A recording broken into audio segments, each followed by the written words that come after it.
स्वागत है आपका। शुक्रिया। जातिगत जनगणना समाजवादी पार्टी को ऐसे इस मुद्दे में क्या दिख रहा है कि इसको लेकर के इतना आपके राष्ट्रीय अध्यक्ष हों या आपके डॉक्टर राजपाल कश्यप हों, तमाम लोगों के बीच में जाना हो 24 के चुनाव के पहले, क्या इसमें दिख रहा है आप लोगों को? देखिए, भारतीय जो समाज हो जातियों में बटा समाज है और मुझे लगता है कि जब तक ये समाज में जातियां हैं, जब तक उन जातियों का धर्म उनका जितना शोषण हुआ है, आप देखेंगे कि जहाँ भी भागीदारी की बात आएगी, जिसकी आबादी 60% है उसे आज भी 27% मिल रहा है, वो भी पूरी तरह से नहीं लागू है। अगर यहाँ कुत्ते बिल्ली की हर चीज़ की जब जनगणना हो रही है तो जातियों की जनगणना में क्या आपत्ति है?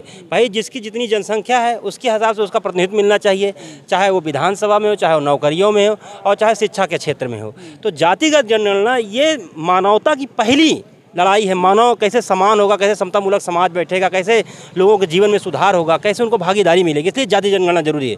चुनाव तो आते जाते रहेंगे और जाति जनगणना समाजवादी पार्टी इस पक्ष में है कि सभी जातियों की जनगणना हो जाए और उनकी आबादी के अनुपात से उनका भागीदारी मिले। ये नहीं कोई है 10% ले रहा है 50%, कोई है 60% मिल रहा है 10%, तो ये अन्याय है। अगर आपकी जाति जनगणना आपकी जनसंख्या जितनी, उस जनसंख्या के अनुपात से आपकी भागीदारी हो, जो यहाँ के प्राकृतिक संसाधन है, जो यहाँ की सरकारी नौकरियाँ हैं, उनमें उनकी बराबर की भागीदारी हो। 22 के चुनाव में ये मुद्दा आपके मैनिफेस्टो में था।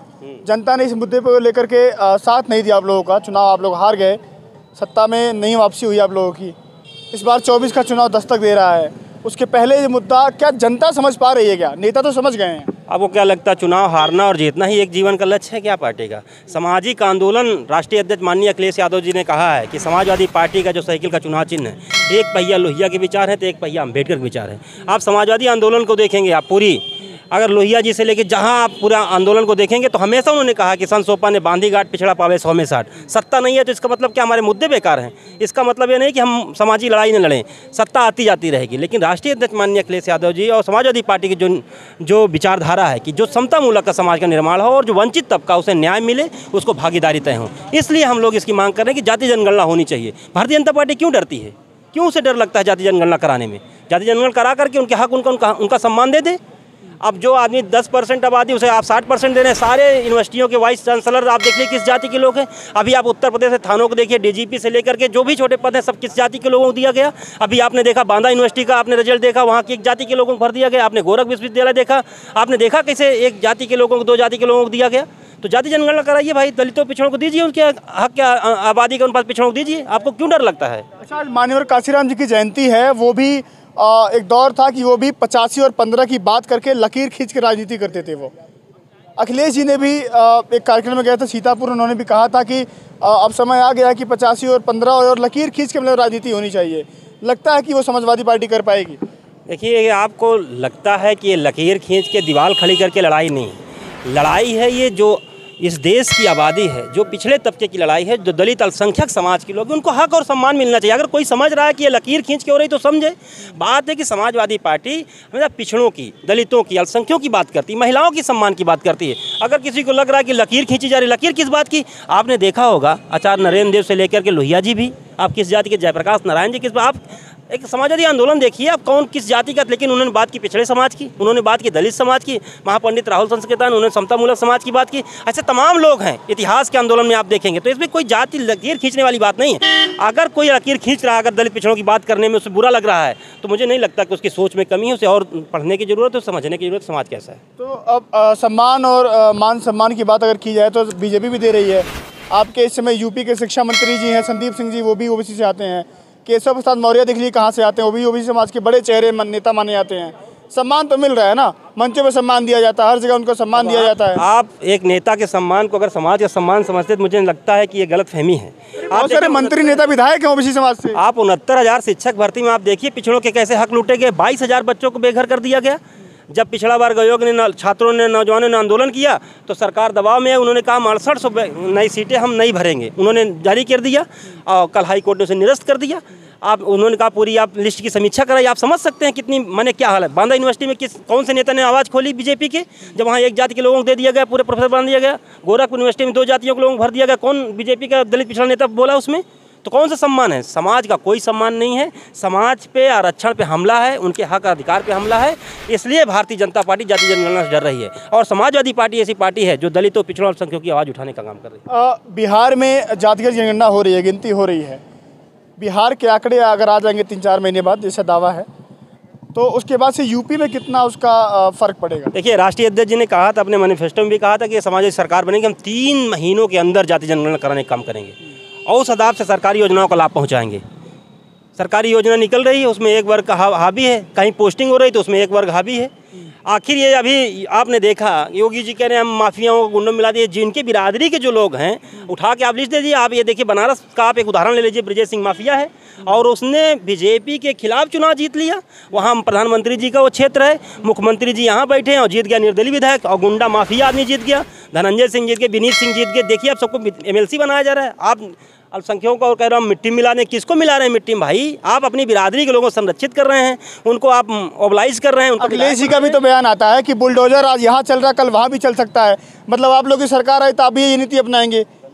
आप जो है धमकी दे रहे हैं उन लोगों को। आपको इसको धमकी लग रही है। जिस तरह आप गरीबों के घर गिरा रहे हैं, बिना कोई रूल के, कोई नियम के घर गिरा दे रहे हैं आप सबके, चाहे कोई है या नहीं है, घर गिरा दिया। आपने देखा होगा आजम साहब को भड़काऊ बयान में उनको उनकी विधायकी छीन ली गई। आप बताइए, योगी से ज़्यादा कोई भड़काऊ बयान देता, कोई केशव मौर्य से ज़्यादा कोई भड़काऊ बयान देता है? और घूम रहे हैं। एक बाबा है यहाँ का, उसने कहा सर काट के लाइए स्वामी प्रसाद मौर्य जी का, उस पर तो एक FIR नहीं दर्ज हुई है, उस पर कुछ नहीं हुआ है। और खुलेआम दलितों पिछड़ों को गरियाया जा रहा, आरक्षण को गरियाया जा रहा है। एक बाबा है यहाँ का, भद्राचार्य है, वो कह रहा है कि आरक्षण खत्म हो जाना चाहिए, उस पर तो कुछ नहीं कार्रवाई हो रही है। और आप कह रहे हैं कि मिट्टी मिला दें, किसको मिला रहे हैं आप? दलित पिछड़ों के अलावा आप किसको घर गिरा रहे हैं? गरीब लोगों को घर गिरा रहे हैं आप। कोई कानून होता है, देश कानून से चलेगा, बुलडोजर से चलेगा? अच्छा, बात बताइए, अभी जो रामायण में चौपाई को लेकर के बड़ा बवाल मचा था, सूत्रों के नाम पर बड़ा बवाल मचा था, उसके बाद से अखिलेश जी ने कहा कि ये लड़ाई बहुत पुरानी है, 5-6 साल पुरानी है, ऐसे नहीं मानेंगे हम लोग, इस पर बातचीत होनी चाहिए। यूपी की सरकार ने एक ऐलान किया है, उसने कहा है कि आने वाले नवरात्रि को लेकर के यूपी के 75 ज़िलों में हर ज़िले को 1-1 लाख रुपए दिए जाएंगे। DM को आदेश मिला है कि वहाँ पर रामायण का पाठ हो, वहाँ की फ़ोटोज़ आनी चाहिए, महिलाओं को ज़्यादा वहाँ पे तवज्जो दी जाएगी कि वो जाएँ और इस मुद्दे को लेकर के रामायण का पाठ हो और ये संस्कृति का फैलाव हो। समाजवादी पार्टी क्या राय रखती है? योगी जी को चाहिए था कि हर ज़िले में 50-50 लाख रुपया देते और जो दलित वंचित पिछड़े समाज के बच्चे जो शिक्षा से वंचित रह गए, जो स्वास्थ्य से वंचित, उनके लिए काम होता। ये रामायण का पाठ कराने से, मंदिर बनाने से किसका भला हो जाएगा? जीत रहे हैं वो इस मुद्दे से। बस आपने जो बात कही, वो इस ध्रुवीकरण, जो सामाजिक धार्मिक ध्रुवीकरण है, वो ये करना चाहते हैं। इससे किसी का भला नहीं होने वाला। किसान परेशान है, वो कह रहे थे कि 22 में दुगना करेंगे, आज तक दुगना नहीं हुई, उल्टा सांड छोड़ दिए, खेती में लोग परेशान हैं, उनकी आमदनी घट गई है, सांड अलग से ताक रहे हैं, नौजवानों को नौकरी नहीं मिले, आंदोलन करें लगातार 6 सालों से, रेलवे में एक वैकेंसी नहीं निकल रही, SSC की एक वैकेंसी नहीं निकल, जो परीक्षाएं होगी उसको भरा नहीं जा रहा है। अब कैसा आप चाह रहे हैं, कैसा समाज बनाना चाह रहे हैं आप कि रोजगार न मांगे कोई, कोई के स्वास्थ्य न हो और नौजवानों को कोई रोजगार न मिले, सरकारी नौकरियों को और प्राइवेट किया जा रहा है। हर जिले में मेडिकल कॉलेज खुलने जा रहा है, 93 लाख लोगों को रोजगार मिल रहा है, 33 लाख करोड़ का इन्वेस्टमेंट हो रहा है। तो आंकड़े आप पेपरबाजी में तो 500 करोड़ की आप कर दीजिए इन्वेस्टमेंट, ज़मीन पे क्या है? आप समाज में आप देख रहे हैं कि बेरोजगारी बढ़ी कि नहीं? आप ही इलाहाबाद चले जाइए, जहां बच्चे तैयारी करते हैं, वहां देख लीजिए कितनी नौकरियां छीन ली गई। BSNL को खत्म कर दिया गया, BSNL कर्मचारियों को हटा दिया गया, शिक्षा मित्र जो परमानेंट थे उनको हटा करके 10,000 पे ला दिया गया, जो एम्बुलेंस चालक थे उनको हटा दिया गया। क्या कर रही होगी सरकार? किसको रोजगार दिया? डबल इंजन की सरकार है, डबल इंजन। 69,000 शिक्षक भर्ती में पिछड़ों के सारे हक छीने, 22,000 सीटें उन्होंने चोरी कर ली, जो ओवरलैपिंग थी उसे हटा करके उनको आरक्षण तक सीमित कर दिया, 27% तक। ये कैसा आप ये रामायण पढ़ा करके आप इस तरह ये जो कथावाचक टहल रहे हैं, ये हिडन एजेंडा है बीजेपी का। एक जो कथावाचक टहल रहे बाबा नहीं है, ये भारतीय जनता पार्टी के प्रचारक हैं। वो जो है भारतीय जनता पार्टी का प्रचार कर रहे हैं। डरते क्यों आप लोग डरते क्यों? डर रहा है समाजवादी पार्टी से ज़्यादा कोई आवाज़ बुलंद कर रहा हो? आप देखिए बिहार में, देखिए जो भी विपक्ष का नेता बोल रहा है, तेजस्वी जी के यहाँ रोज़ CBI छापे मरवा रही है, अब मीडिया झूठा प्रोपोगंडा फैला रही है। आप देखिए, आपने झारखंड में देखा JMM के खिलाफ, यहाँ देखिए आज अधिक संपत्ति नेताजी के खिलाफ। आप देखेंगे कि जब कोई विपक्ष का आदमी बोला तो उस पर चल रहे, लेकिन समाजवादी पार्टी फिर भी, अगर उत्तर प्रदेश में और बहुत सारे दल आप देख रहे हैं, आप देखिए कि एक दल है कि वो प्रेस कॉन्फ्रेंस भी करता है, तो वो जो बीजेपी को टारगेट कम समाजवादी पार्टी ज़्यादा कर रहा है। तो आप इनकी जो अंडरस्टैंडिंग मिले हुए हैं जो लोग अंदर से, उसको भारतीय जनता पार्टी जिस तरह का काम बुलवाना चाहती, कराना चाहती, तो कर रहे हैं। इसलिए उत्तर प्रदेश की आवाम समझ गई है। इसलिए आप देखेंगे कि समाजवादी पार्टी को तो उत्तर प्रदेश में आपने चाहे वो 22 का चुनाव देखा और 24 का आने वाला चुनाव देखिएगा, भारतीय जनता पार्टी ने पूरी मशीनरी लगा के चुनाव जीता। जनता ने उन्हें नहीं जिताया है, मशीनरी लगाया उन्होंने, पूरी मशीनरी। चाहे चुनाव आयोग हो, चाहे आप इनकी पूरी आप देख ही रहे हैं कि लगातार इस पर डिबेट चल रहा है, लगातार हो रहा है कि ED CBI। अच्छा, आप लोग क्या होता है, आप लोग समाजवादी पार्टी लोग क्या करते हैं कि चुनाव आप लोग हार जाते हैं, आप फिर चले जाते हैं कि मशीनरी इनकी है, EVM इनका है, तमाम। आप लोग फिर किसी निर्णय पे क्यों नहीं आते हैं? 24 का चुनाव आप लोग हार जाएंगे, फिर कहेंगे कि मशीनरी इनकी थी, ईवीएम इनका था, जनता हमारे साथ थी। आपको क्या लगता है कि मशीनरी इनके पास नहीं है, ईडी इनके साथ नहीं है, सीबीआई इनके साथ नहीं है? आप जिस तरह विपक्ष के नेताओं को आप परेशान करें, आपने देखा महाराष्ट्र का उदाहरण ले लीजिए आप, शिवसेना को उन्होंने खत्म कर दिया, उन्हें मुकदमे दर्ज करके उनके विधायकों को तोड़ करके उनके सिंबल ले लिया। आप देख रहे हैं कि मशीनरी कैसे दुरुपयोग हो रही है। आपने देखा झारखंड में कैसा हुआ। जनता कितना समझ रही है इस बात को, ये बताइए। देखिए, मीडिया का जो रिस्पॉन्सिबिलिटी थी, मीडिया के लोगों ने एक माने कि मोदी भक्ति का दौर चलाया।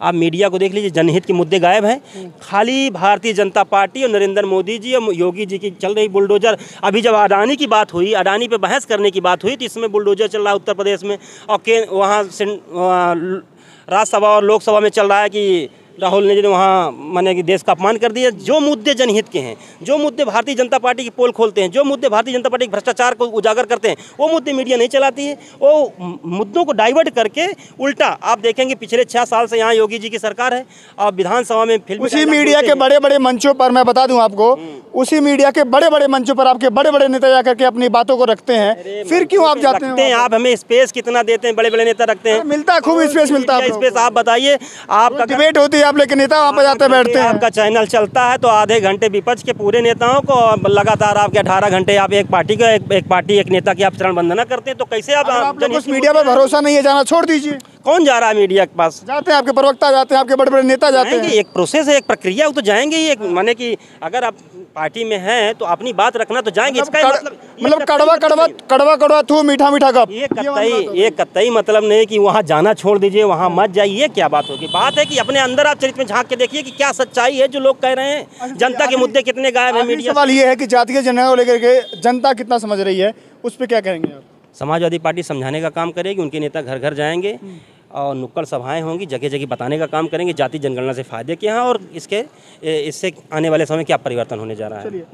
आपने वीडियो देखी, तमाम मुद्दों पर चर्चा हुई और मैं समाजवादी पार्टी कार्यालय के बाहर मौजूद हूँ और जातिगत जनगणना को लेकर के जिस तरह से समाजवादी पार्टी इस मुहिम को लेकर के बहुत बारीकी से आगे बढ़ रही है, 24 के चुनाव को देखते हुए जो जिम्मेदारी गई है डॉक्टर राजपाल कश्यप को कि यूपी में जाएँ, जगह जगह जनसभाएँ करें, लोगों से मिलें। अखिलेश यादव लगातार इस मुद्दे को उठा रहे हैं। इस मुद्दे को लेकर के जो ओबीसी या जो बहुजन समाज है उसको कितना फ़ायदा होगा, क्या उसके हक और अधिकार जो सच में समाजवादी पार्टी कह रही है या जो तमाम विपक्ष के नेता कह रहे हैं कि नहीं मिला है, वो मिल पाएगा या नहीं पाएगा? आप क्या रखते हैं राय अपनी जातिगत जनगणना को लेकर के? कमेंट सेक्शन में अपनी राय देना मत भूलिएगा। अगली वीडियो में मुलाकात होगी, अपना ध्यान रखें। फिलहाल के लिए नमस्कार।